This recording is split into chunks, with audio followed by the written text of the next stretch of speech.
Why do you go to school?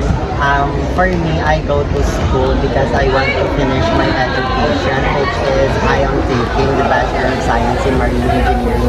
The main reason why we go to school is of course to study and to learn, because as a young person, we are curious and we are willing to learn. So here in John P. Lacson Foundation Maritime University, this institution offers a high innovative quality education, and I am so very blessed and grateful that this institution fulfill my curiosity. That's why I'm so excited always to go to school. I go to school because my chosen profession is marine engineering, and which is I need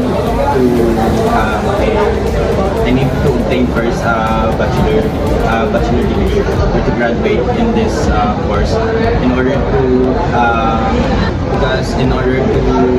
acquire knowledge, technical knowledge that is required for our future profession.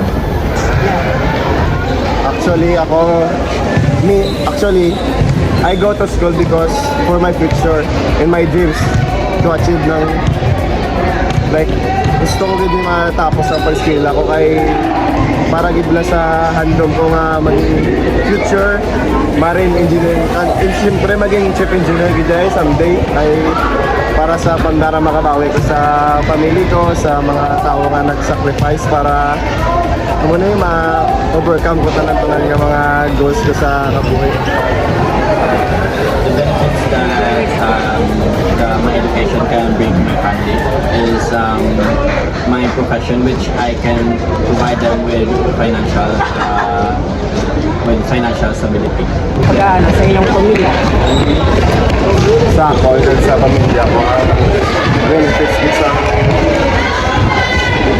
pag-skilla is may ma-learn dito kag mas knowledge, skills kag muna para sa future career ko bala.